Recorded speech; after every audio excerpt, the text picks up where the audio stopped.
ಅದಕ್ಕೆ ಯೇಸು, ಮಾರ್ಗವೂ ಸತ್ಯವೂ ಜೀವವೂ ನಾನೇ. ನನ್ನ ಮುಖಾಂತರ ಬಾರದ ಹೊರತು ಯಾರೂ ಪಿತನ ಬಳಿಗೆ ಬರಲಾರರು. ನೀವು ನನ್ನನ್ನು ಅರಿತವರಾಗಿದ್ದರೆ ನನ್ನ ಪಿತನನ್ನು ಕೂಡ ಅರಿಯುತ್ತಿದ್ದಿರಿ.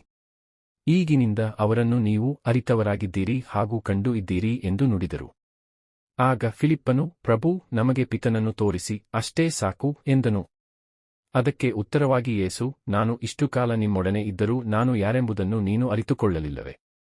ನನ್ನನ್ನು ನೋಡಿದವನು ಪಿತನನ್ನೇ ನೋಡಿದವನಾಗಿದ್ದಾನೆ. ಹೀಗಿರುವಾಗ ಫಿಲಿಪ್ಪನೇ, ನಮಗೆ ಪಿತನನ್ನು ತೋರಿಸಿ ಎಂದು ಹೇಗೆ ಕೇಳುತ್ತೀ? ನಾನು ಪಿತನಲ್ಲಿ ಇದ್ದೇನೆ, ಪಿತನು ನನ್ನಲ್ಲಿ ಇದ್ದಾರೆ.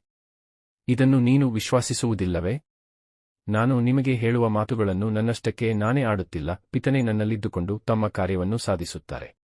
ನಾನು ಪಿತನಲ್ಲಿ ಇದ್ದೇನೆ, ಪಿತನು ನನ್ನಲ್ಲಿ ಇದ್ದಾರೆ ಎನ್ನುವ ನನ್ನ ಮಾತುಗಳನ್ನು ವಿಶ್ವಾಸಿಸಿರಿ, ಇಲ್ಲವೇ ನಾನು ಸಾಧಿಸಿದ ಸುಕೃತ್ಯಗಳ ನಿಮಿತ್ತದಿಂದಾದರೂ ವಿಶ್ವಾಸಿಸಿರಿ. ನಾನು ನಿಮಗೆ ಸತ್ಯವಾಗಿ ಹೇಳುತ್ತೇನೆ, ನನ್ನಲ್ಲಿ ವಿಶ್ವಾಸವುಳ್ಳವನು ನಾನು ಸಾಧಿಸುವ ಕಾರ್ಯಗಳನ್ನು ಆತನು ಸಾಧಿಸುವನು.